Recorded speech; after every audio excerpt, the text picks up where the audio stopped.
आज सुनिए मुंशी प्रेमचंद की लिखी कहानी कातिल। जाड़ों की रात थी। 10 बजे ही सड़कें बंद हो गई थीं और गलियों में सन्नाटा था। बूढ़ी बेवा माँ ने अपने नौजवान बेटे धर्मवीर के सामने थाली परोसते हुए कहा, तुम इतनी रात तक कहाँ रहते हो बेटा? रखे रखे खाना ठंडा हो जाता है। चारों तरफ सोता पड़ गया। आग भी तो इतनी नहीं रहती कि इतनी रात तक बैठी तापती रहूं।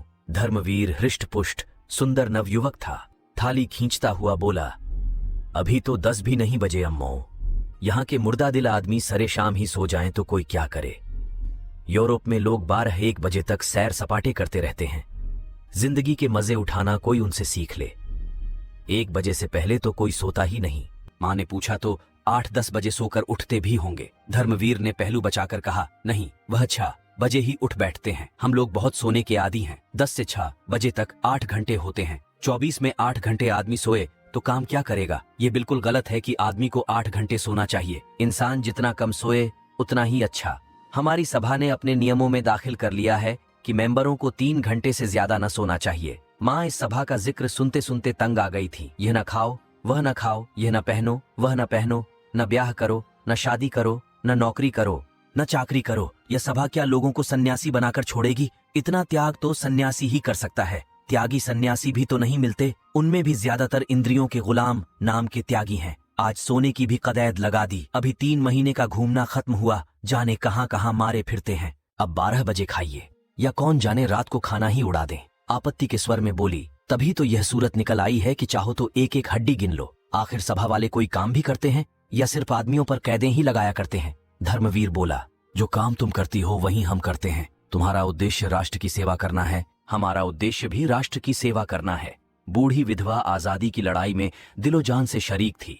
10 साल पहले उसके पति ने एक राजद्रोहात्मक भाषण देने के अपराध में सजा पाई थी। जेल में उसका स्वास्थ्य बिगड़ गई और जेल ही में उसका स्वर्गवास हो गया। तब से यह विधवा बड़ी सच्चाई और लगन से राष्ट्र की सेवा में लगी हुई थी। शुरू में उसका नौजवान बेटा भी स्वयं सेवकों में शामिल हो गया था, मगर इधर 5 महीनों से वह इस नई सभा में शरीक हो गया और उसको जोशीले कार्यकर्ताओं में समझा जाता था। माँ ने संदेह के स्वर में पूछा, तो तुम्हारी सभा का कोई दफ्तर है? हाँ है। उसमें कितने मेंबर हैं? अभी तो सिर्फ 50 मेंबर हैं। वह 25 आदमी जो कुछ कर सकते हैं वह तुम्हारे 25,000 भी नहीं कर सकते। देखो अम्मा, किसी से कहना मत, वरना सबसे पहले मेरी जान पर आफत आएगी। मुझे उम्मीद नहीं कि पिकेटिंग और जुलूसों से हमें आजादी हासिल हो सके। यह तो अपनी कमजोरी और बेबसी का साफ ऐलान है। झंडियां निकालकर और गीत गाकर कौमें नहीं आजाद हुआ करती। यहाँ के लोग अपनी अक्ल से काम नहीं लेते। एक आदमी ने कहा, यूं स्वराज्य मिल जाएगा। बस आंखें बंद करके उसके पीछे हो लिए। वह आदमी गुमराह है और दूसरों को भी गुमराह कर रहा है। यह लोग दिल में इस ख्याल से खुश हो लें कि हम आजादी के करीब आते जाते हैं, मगर मुझे तो काम करने का यह ढंग बिल्कुल खेल सा मालूम होता है। लड़कों के रोने धोने और मचलने पर खिलौने और मिठाइयां मिला करती हैं, वही इन लोगों को मिल जाएगा। असली चीज तो तभी मिलेगी जब हम उसकी कीमत देने को तैयार होंगे। माँ ने कहा, उसकी कीमत क्या हम नहीं दे रहे हैं? हमारे लाखों आदमी जेल नहीं गए, हमने डंडे नहीं खाए, हमने अपनी जायदादें नहीं जब्त कराई। धर्मवीर, इससे अंग्रेजों को क्या क्या नुकसान हुआ? वे हिंदुस्तान उसी वक्त छोड़ेंगे जब उन्हें यकीन हो जाएगा कि अब वे एक पल भर भी नहीं रह सकते। अगर आज हिंदुस्तान के 1000 अंग्रेज कत्ल कर दिए जाएं तो आज ही स्वराज्य मिल जाए। रूस इसी तरह आजाद हुआ, आयरलैंड भी इसी तरह आजाद हुआ, हिंदुस्तान भी इसी तरह आजाद होगा और कोई तरीका नहीं। हमें उनका खात्मा कर देना है। एक गोरे अफसर के कत्ल कर देने से हुकूमत पर जितना डर छा जाता है उतना 1000 जुलूसों से मुमकिन नहीं। माँ सर से पांव तक कांपम उठी। उसे विधवा हुए 10 साल हो गए थे। यही लड़का उसकी जिंदगी का सहारा है। इसी को सीने से लगाए मेहनत मजदूरी करके अपने मुसीबत के दिन काट रही है। वह इस ख्याल से खुश थी कि यह 4 पैसे कमाएगा, घर में बहू आएगी, एक टुकड़ा खाऊंगी और पड़ी रहूंगी। आरजुओं के पतले पतले तिनकों से उसने ए किश्ती बनाई थी। उसी पर बैठकर जिंदगी के दरिया को पार कर रही थी। वह किश्ती अब उसे लहरों में झकोले खाती हुई मालूम हुई। उसे ऐसा महसूस हुआ कि वह किश्ती दरिया में डूबी जा रही है। उसने अपने सीने पर हाथ रखकर कहा, बेटा, तुम कैसी बातें कर रहे हो? क्या तुम समझते हो अंग्रेजों को कत्ल कर देने से हम आजाद हो जाएंगे? हम अंग्रेजों के दुश्मन नहीं, हम इस राज्य प्रणाली के दुश्मन हैं। अगर यह राज्य प्रणाली हमारे भाई बंधों के ही हाथों में हो, और उसका बहुत बड़ा हिस्सा है भी, तो हम उसका भी इसी तरह विरोध करेंगे। विदेश में तो कोई दूसरी कौम राज न करती थी, फिर भी रूस वालों ने उस हुकूमत का उखाड़ फेंका तो उसका कारण यही था कि जार प्रजा की परवाह न करता था। अमीर लोग मजे उड़ाते थे, गरीबों को पीसा जाता था। ये बातें तुम मुझसे ज्यादा जानते हो। वही हाल हमारा है। देश की संपत्ति किसी न किसी बहाने निकलती चली जाती है और हम गरीब होते जाते हैं। हम इस अवैधानिक शासन को बदलना चाहते हैं। मैं तुम्हारे पैरों में पड़ती हूँ, इस सभा से अपना नाम कटवा लो, खामखा आग में न कूदो। मैं अपनी आंखों से यह दृश्य नहीं देखना चाहती कि तुम अदालत में खून के जुर्म में लाए जाओ। धर्मवीर पर इस विनती का कोई असर नहीं हुआ। बोला, इसका कोई डर नहीं। हमने इसके बारे में काफी एहतियात कर ली है। गिरफ्तार होना तो बेवकूफी है। हम लोग ऐसी हिकमत से काम करना चाहते हैं कि कोई गिरफ्तार न हो। माँ के चेहरे पर अब डर की जगह शर्मिंदगी की झलक नजर आई। बोली, यह तो उससे भी बुरा है। बेगुनाह सजा पाएं और कातिल चैन से बैठे रहें, यह शर्मनाक हरकत है। मैं इसे कमीनापन समझती हूँ। किसी को छिपकर कत्ल करना दगाबाजी है, मगर अपने बदले बेगुनाह भाइयों को फंसा देना देशद्रोह है।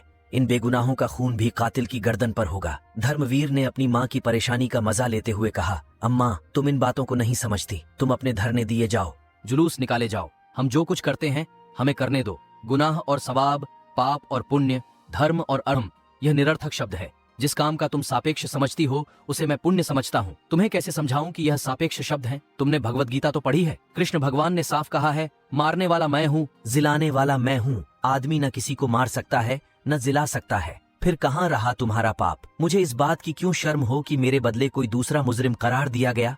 यह व्यक्तिगत लड़ाई नहीं, इंग्लैंड की सामूहिक शक्ति से युद्ध है। मैं मरूं या मेरे बदले कोई दूसरा मरे, इसमें कोई अंतर नहीं। जो आदमी राष्ट्र की ज्यादा सेवा कर सकता है उसे जीवित रहने का ज्यादा अधिकार है। माँ आश्चर्य से लड़के का मुंह देखने लगी। उससे बहस करना बेकार था। अपनी दलीलों से वह उसे कायल न कर सकती थी। धर्मवीर खाना खाकर उठ गया, मगर वह ऐसी बैठी रही कि जैसे लकवा मार गया हो। उसने सोचा, कहीं ऐसा तो नहीं कि वह किसी का कत्ल कर आया हो या कत्ल करने जा रहा हो। इस विचार से उसके शरीर के कंपकंपी आ गई। आम लोगों की तरह हत्या और खून के प्रति घृणा उसके शरीर के कण कण में भरी हुई थी। उसका अपना बेटा खून करे, इससे ज्यादा लज्जा, अपमान, घृणा की बात उसके लिए और क्या हो सकती थी। वह राष्ट्र सेवा की उस कसौटी पर जान देती थी जो त्याग, सदाचार, सच्चाई और साफ दिली का वरदान है।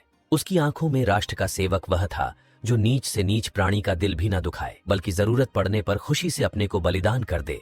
अहिंसा उसकी नैतिक भावनाओं का सबसे प्रधान अंग थी। अगर धर्मवीर किसी गरीब की हिमायत में गोली का निशाना बन जाता तो वह रोती जरूर, मगर गर्दन उठाकर। उसे गहरा शोक होता। शायद इस शोक में उसकी जान भी चली जाती, मगर इस शोक में गर्व मिला हुआ होता। लेकिन वह किसी का खून कराए, यह एक भयानक पाप था, कलंक था। लड़के को रोके कैसे, यही सवाल उसके सामने था। वह यह नौबत हरगिज न आने देगी कि उसका बेटा खून के जुर्म में पकड़ा न जाए। उसे यह बर्दाश्त था कि उसके जुर्म की सजा बेगुनाहों को मिले। उसे ताज्जुब हो रहा था, लड़के में यह पागलपन आया क्यों कर। वह खाना खाने बैठी, मगर कौर गले से नीचे ना जा सका। कोई जालिम हाथ धर्मवीर को उनकी गोद से छीन लेता है। वह उस हाथ को हटा देना चाहती थी। अपने जिगर के टुकड़े को वह एक क्षण के लिए भी अलग न करेगी। छाया की तरह उसके पीछे पीछे रहेगी। किसकी मजाल है जो उस लड़के को उसकी गोद से छीने। धर्मवीर बाहर के कमरे में सोया करता था। उसे ऐसा लगा कि कहीं वह न चला गया हो। फौरन उसके कमरे में आई। धर्मवीर के सामने दीवट पर दिया जल रहा था। वह एक किताब खोले पढ़ता पढ़ता सो गया था। किताब उसके सीने पर पड़ी थी। माँ ने वहीं बैठकर अनाथ की तरह बड़ी सच्चाई और विनय के साथ परमात्मा से प्रार्थना की कि लड़के का हृदय परिवर्तन कर दे। उसके चेहरे पर अब भी वही भोलापन, वही मासूमियत थी जो 15-20 साल पहले नजर आती थी। कर्कशता या कठोरता का कोई चिह्न न था। माँ की सिद्धांतपरता एक क्षण के लिए ममता के आंचल में छिप गई। माँ ने हृदय से बेटे की हार्दिक भावनाओं को देखा। इस नौजवान के दिल में सेवा की कितनी उमंग है, कौम का कितना दर्द है, पीड़ितों से कितनी सहानुभूति है। अगर इसमें बूढ़ों की सी सूझबूझ, धीमी चाल और धैर्य है तो इसका क्या कारण है? जो व्यक्ति प्राण जैसी प्रिय वस्तु को बलिदान करने के लिए तत्पर हो, उसकी तड़प और जलन का कौन अंदाजा कर सकता है? काश ये जोश, यह दर्द हिंसा के पंजे से निकल सकता तो जागरण की प्रगति कितनी तेज हो जाती। माँ की आहट पाकर धर्मवीर चौंक पड़ा और किताब संभालता हुआ बोला, तुम कब आ गई अम्मा? मुझे तो जाने कब नींद आ गई।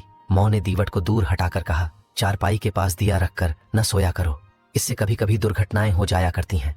और क्या सारी रात पढ़ते ही रहोगे? आधी रात तो हुई, आराम से सो जाओ। मैं भी यहीं लेटी जाती हूँ। मुझे अंदर न जाने क्यों डर लगता है। धर्मवीर, तो मैं एक चारपाई लाकर डाले देता हूँ। नहीं, मैं यहीं जमीन पर लेट जाती हूँ। वाह, मैं चारपाई पर लेटूं और तू जमीन पर पड़ी रहो। तुम चारपाई पर आ जाओ। चल, मैं चारपाई पर लेटूं और तू जमीन पर पड़ा रहे, ये तो नहीं हो सकता। मैं चारपाई लिए आता हूँ, नहीं तो मैं भी अंदर ही लेटता हूँ। आज आप डरी क्यों? तुम्हारी बातों ने डरा दिया। तू मुझे भी क्यों अपनी सभा में नहीं शरीक कर लेता? धर्मवीर ने कोई जवाब नहीं दिया। बिस्तर और चारपाई उठाकर अंदर वाले कमरे में चला।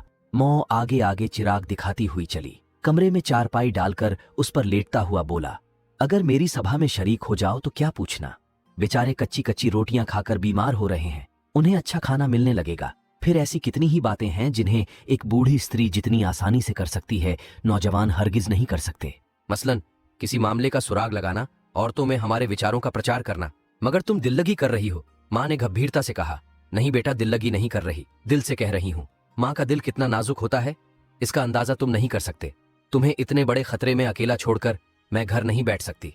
जब तक मुझे कुछ नहीं मालूम था दूसरी बात थी, लेकिन अब यह बातें जान लेने के बाद मैं तुमसे अलग नहीं रह सकती। मैं हमेशा तुम्हारे बगल में रहूंगी, और अगर कोई ऐसा मौका आया तो तुमसे पहले मैं अपने को कुर्बान करूंगी। मरते वक्त तुम मेरे सामने होगे। मेरे लिए यही सबसे बड़ी खुशी है। ये मत समझो कि मैं नाजुक मौकों पर डर जाऊंगी, चीखूंगी, चिल्लाऊंगी, हरगिज नहीं। सख्त से सख्त खतरों के सामने भी तुम मेरी जबान से एक चीख न सुनोगे। अपने बच्चे की हिफाजत के लिए गाय भी शेरनी बन जाती है। धर्मवीर ने भक्ति से विहिल होकर माँ के पैरों को चूम लिया। उसकी दृष्टि में वह कभी इतने आदर और स्नेह के योग्य न थी। दूसरे ही दिन परीक्षा का अवसर उपस्थित हुआ। ये 2 दिन बुढ़िया ने रिवॉल्वर चलाने के अभ्यास में खर्च किए। पटाखे की आवाज पर कानों पर हाथ रखने वाली अहिंसा और धर्म की देवी इतने साहस से रिवॉल्वर चलाती थी और उसका निशाना इतना अचूक होता था कि सभा के नौजवानों को भी हैरत होती थी। पुलिस के सबसे बड़े अफसर के नाम मौत का परवाना निकला और यह काम धर्मवीर के सुपुर्द हुआ। दोनों घर पहुंचे तो माँ ने पूछा, क्यों बेटा, इस अफसर ने तो कोई ऐसा काम नहीं किया, फिर सभा ने क्यों उसको चुना? धर्मवीर माँ की सरलता पर मुस्कुराकर बोला, तुम समझती हो, हमारी कांस्टेबल और सब इंस्पेक्टर और सुपरिंटेंडेंट जो कुछ करते हैं अपनी खुशी से करते हैं। वे लोग जितने अत्याचार करते हैं उनके यही आदमी जिम्मेदार हैं। और फिर हमारे लिए तो इतना ही काफी है कि वह उस मशीन का एक खास पुर्जा है जो हमारे राष्ट्र को चरम निर्दयता से बर्बाद कर रही है। लड़ाई में व्यक्तिगत बातों से कोई प्रयोजन नहीं, वहां तो विरोध पक्ष का सदस्य होना ही सबसे बड़ा अपराध है। माँ चुप हो गई। क्षण भर बाद डरते डरते बोली, बेटा, मैंने तुमसे कभी कुछ नहीं मांगा, अब एक सवाल करती हूँ, उसे पूरा करोगे? धर्मवीर ने कहा, यह पूछने की कोई जरूरत नहीं अम्मा, तुम जानती हो मैं तुम्हारे किसी हुक्म से इनकार नहीं कर सकता। माँ, हाँ बेटा, यह जानती हूँ, इसी वजह से मुझे यह सवाल करने की हिम्मत हुई। तुम इस सभा से अलग हो जाओ। देखो, तुम्हारी बूढ़ी माँ हाथ जोड़कर तुमसे यह भीख मांग रही है। और वह हाथ जोड़कर भिखारिन की तरह बेटे के सामने खड़ी हो गई। धर्मवीर ने कहखा मारकर कहा, यह तो तुमने बेढब सवाल किया अम्मा, तुम जानती हो इसका नतीजा क्या होगा? जिंदा लौट कर ना आऊंगा। अगर यहाँ से कहीं भाग जाऊं तो भी जान नहीं बच सकती। सभा के सब मेंबर ही मेरे खून के प्यासे हो जाएंगे और मुझे उनकी गोलियों का निशाना बनना पड़ेगा। तुमने मुझे यह जीवन दिया है, इसे तुम्हारे चरणों पर अर्पित कर सकता हूँ, लेकिन भारत माता ने तुम्हें और मुझे दोनों ही को जीवन दिया है और उसका हक सबसे बड़ा है। अगर कोई ऐसा मौका हाथ आ जाए कि मुझे भारत माता की सेवा के लिए तुम्हें कत्ल करना पड़े तो मैं इस अप्रिय कर्तव्य से भी मुंह न मोड़ सकूंगा। आंखों से आंसू जारी होंगे, लेकिन तलवार तुम्हारी गर्दन पर होगी। हमारे धर्म में राष्ट्र की तुलना में कोई दूसरी चीज नहीं ठहर सकती, इसलिए सभा को छोड़ने का तो सवाल ही नहीं है। अतो हाँ, तुम्हें डर लगता हो तो मेरे साथ न जाओ, मैं कोई बहाना कर दूंगा और किसी दूसरे कामरेड को साथ ले लूंगा। अगर तुम्हारे दिल में कमजोरी हो तो फौरन बतला दो। माँ ने कलेजा मजबूत करके कहा, मैंने तुम्हारे ख्याल से कहा था भैया, वरना मुझे क्या डर। अंधेरी रात के पर्दे में इस काम को पूरा करने का फैसला किया गया था। कोप का पात्र रात को क्लब से जिस वक्त लौटे वहीं उसकी जिंदगी का चिराग बुझा दिया जाए। धर्मवीर ने दोपहर ही को इस मौके का मुआयना कर लिया और उस खास जगह को चुन लिया जहां से निशाना मारेगा। साहब के बंगले के पास करील और करौंदे की एक छोटी सी झाड़ी थी, वही उसकी छिपने की जगह होगी। झाड़ी के बाईं तरफ नीची जमीन थी, उसमें बेर और अमरूद के बाग थे। भाग निकलने का अच्छा मौका था। साहब के क्लब जाने का वक्त 7 और 8 बजे के बीच था, लौटने का वक्त 11 बजे था। इन दोनों वक्तों की बात पक्की तरह मालूम कर ली गई थी। धर्मवीर ने तय किया कि 9 बजे चलकर उसी करौंदे वाली झाड़ी में छिपकर बैठ जाए। वहीं एक मोड़ भी था, मोड़ पर मोटर की चाल कुछ धीमी पड़ जाएगी। ठीक इसी वक्त उसे रिवॉल्वर का निशाना बना लिया जाए। ज्यों-ज्यों दिन गुजरता जाता था, बूढ़ी माँ का दिल भय से सूखता जाता था, लेकिन धर्मवीर के दैनंदिन आचरण में तनिक भी अंतर न था। वह नियत समय पर उठा, नाश्ता किया, संध्या की ओर अन्य दिनों की तरह कुछ देर पढ़ता रहा। 2-4 मित्र आ गए, उनके साथ 2-3 बाजियां शतरंज की खेली। इत्मीनान से खाना खाया और अन्य दिनों से कुछ अधिक। फिर आराम से सो गया कि जैसे उसे कोई चिंता नहीं है। माँ का दिल उचाट था, खाने पीने का तो जिक्र ही क्या। वह मन मारकर एक जगह बैठ भी न सकती थी। पड़ोस की औरतें हमेशा की तरह आईं, वह किसी से कुछ न बोली, बदहवास सी इधर उधर दौड़ती फिरती थीं कि जैसे चूहिया बिल्ली के डर से सुराख ढूंढती हो। कोई पहाड़ सा उसके सिर पर गिरता था। उसे कहीं मुक्ति नहीं, कहीं भाग जाए ऐसी जगह नहीं। वे घिसे पिटे दार्शनिक विचार जिनसे अब तक उसे सांत्वना मिलती थी, भाग्य, पुनर्जन्म, भगवान की मर्जी, वे सब इस भयानक विपत्ति के सामने व्यर्थ जान पड़ते थे। जिरह बख्तर और लोहे की टोपी तीर तुपक से रक्षा कर सकते हैं, लेकिन पहाड़ तो उसे उन सब चीजों के साथ कुचल डालेगा। उसके दिलो दिमाग बेकार होते जाते थे। अगर कोई भाव शेष था तो वह भय था। मगर शाम होते होते उसके हृदय पर एक क्षणति सी छा गई। उसके अंदर एक ताकत पैदा हुई जिसे मजबूरी की ताकत कह सकते हैं। चिड़िया उस वक्त तक फड़फड़ाती रही जब तक उड़ निकलने की उम्मीद थी। उसके बाद वह बहेलिए के पंजे और कसाई के छुरे के लिए तैयार हो गई। भय की चरम सीमा साहस है। उसने धर्मवीर को पुकारा, बेटा कुछ आकर खा लो। धर्मवीर अंदर आया। आज दिन भर माँ बेटे में एक बात भी न हुई थी। इस वक्त माँ ने धर्मवीर को देखा तो उसका चेहरा उतरा हुआ था। वह संयम जिससे आज उसने दिन भर अपने भीतर की बेचैनी को छिपा रखा था, जो अब तक उड़े उड़े से दिमाग की शक्ल में दिखाई दे रही थी, खतरे के पास आ जाने पर पिघल गया था। जैसे कोई बच्चा भालू को दूर से देखकर तो खुशी से तालियां बजाए, लेकिन उसके पास आने पर चीख उठे। दोनों ने एक दूसरे की तरफ देखा। दोनों रोने लगे। माँ का दिल खुशी से खिल उठा। उसने आंचल से धर्मवीर के आंसू पोंछते हुए कहा, चलो बेटा, यहां से कहीं भाग चलें। धर्मवीर चिंतामग्न खड़ा था। माँ ने फिर कहा, किसी से कुछ कहने की जरूरत नहीं, यहां से बाहर निकल जाएं, जिसमें किसी को खबर भी ना हो। राष्ट्र की सेवा करने के और भी बहुत से रास्ते हैं। धर्मवीर जैसे नींद से जागा, बोला, यह नहीं हो सकता अम्मा। कर्तव्य तो कर्तव्य है, उसे पूरा करना पड़ेगा, चाहे रोकर पूरा करो चाहे हंसकर। हाँ, इस ख्याल से डर लगता है कि नतीजा न जाने क्या हो। मुमकिन है निशाना चूक जाए और गिरफ्तार हो जाऊं या उसकी गोली का निशाना बनूं, लेकिन खैर जो हो सो हो। मर भी जाएंगे तो नाम तो छोड़ जाएंगे। क्षण भर बाद उसने फिर कहा, इस समय तो कुछ खाने को जी नहीं चाहता माँ, अब तैयारी करनी चाहिए। तुम्हारा जीना चाहता हो तो न चलो, मैं अकेला चला जाऊंगा। माँ ने शिकायत के स्वर में कहा, मुझे अपनी जान इतनी प्यारी नहीं है बेटा। मेरी जान तो तुम हो, तुम्हें देखकर जीती थी। तुम्हें छोड़कर मेरी जिंदगी और मौत दोनों बराबर है, बल्कि मौत जिंदगी से अच्छी है। धर्मवीर ने कुछ जवाब न दिया।